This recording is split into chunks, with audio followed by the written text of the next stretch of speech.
Hi mga ka-bakers! Kumusta kayo? Ngayon naman ay gagawa tayo ng torta cheese. Ang mga kailangan natin ay melted butter 250 grams, evap milk 1 cup, condensed milk 1 lata, asukal 300 grams, asin 1 teaspoon, all-purpose flour 500 grams, 4 na whole eggs, vanilla flavor 1 tablespoon, yeast 2 teaspoon. Pagkatapos nito ay haluin muna natin ng kaunti. Next naman ay maglalagay tayo ng baking powder na 4 tablespoon. Gamit ng ating spatula ay haluin muna natin ito hanggang sa matunaw na ang ating asin at syempre para na rin hindi siya sumabog lalo na yung harina na nilagay natin kapag ating siyang nilagay sa ating mixer. At kapag ganito na ang kanyang texture ay pwede na natin itong ilagay sa ating mixer. Kaya naman paandarin na natin ang ating mixer.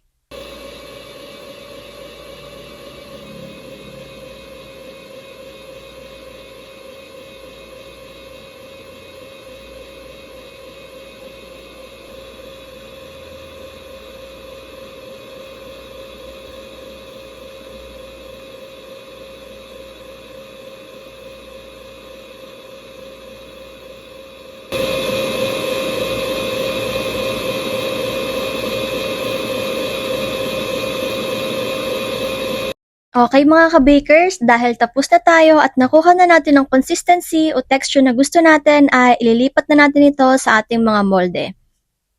At isa-isa natin itong ilagay. At yung ginamit nga pala ng cup namin dito is 1/2 cup.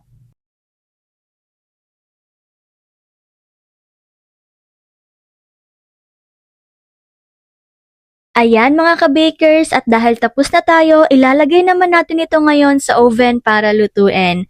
Ang temperature nga pala sa taas is 220, sa baba din is 220 at ang baking time naman natin is 15 minutes.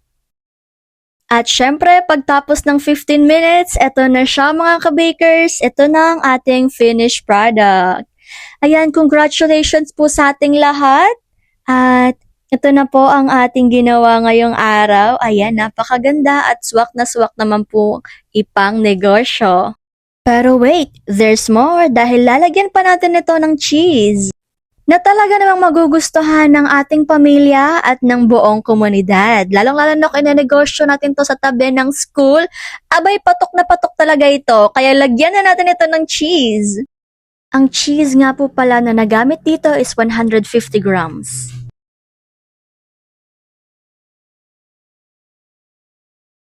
At dahil tapos na nga po nating lagyan ng cheese mga ka-bakers, ito na po siya. Ito na po ang ating torta cheese.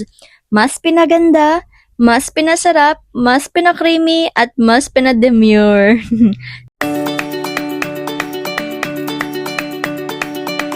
Chef Randy Vlog.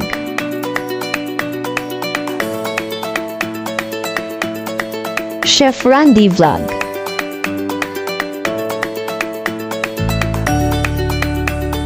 Chef Randy Vlog.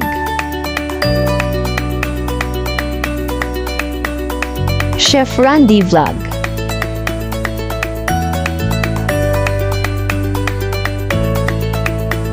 Chef Randy Vlog.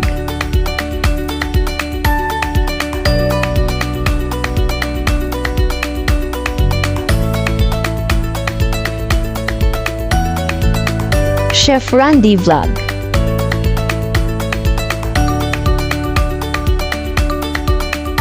Chef Randy Vlog.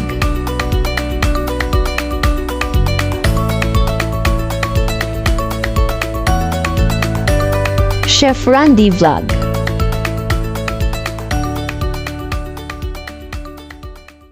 Maraming salamat po sa inyong lahat mga ka-bakers. Hanggang dito na lang muna ako. Bye muna. Ingat!